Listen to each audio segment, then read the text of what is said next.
శిక్షించాలి. ఇల్లు లేకుండా డబ్బులు వేసినటువంటి అధికారులను శిక్షించాలి. ఇల్లు లేకుండా డబ్బులు వేసినటువంటి అధికారులను శిక్షించాలి. ఇల్లు లేకుండా డబ్బులు వేసినటువంటి రెవెన్యూ అధికారులను శిక్షించాలి. ఇల్లు లేకుండా డబ్బులు వేసినటువంటి రెవెన్యూ అధికారులను శిక్షించాలి.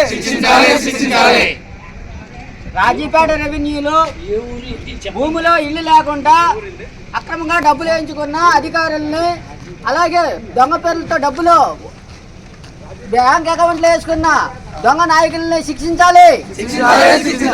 రాజీపేట రెవెన్యూలో భూమి లేకుండా ఇళ్ళు ఉన్నాయని దొంగ పేర్లతో డబ్బులు వేయించుకున్న, అలాగే వేసిన అధికారుల్ని శిక్షించాలి. నా పేరు పిక్కి స్వామి.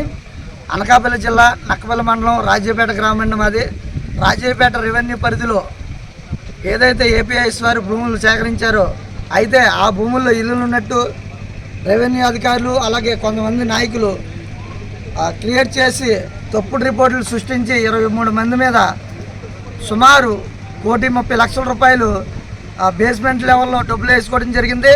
అలాగే వాటికి ప్యాకేజీలు, ఇల్లు స్థలాలు కలిపి 20 కోట్ల నుంచి 30 కోట్ల రూపాయలు అక్కడ ఫ్రాడ్ చేయడానికి సిద్ధంగా ఉన్నారు. వాటిని ఆపడానికి మా గ్రామం నుంచి, రాజీపేట గ్రామం నుంచి మా గ్రామ పెద్దలు అలాగే యువత ఈరోజు కలెక్టర్ ఆఫీస్కి వచ్చి కలెక్టర్ గారికి ఫిర్యాదు చేయడం జరిగింది.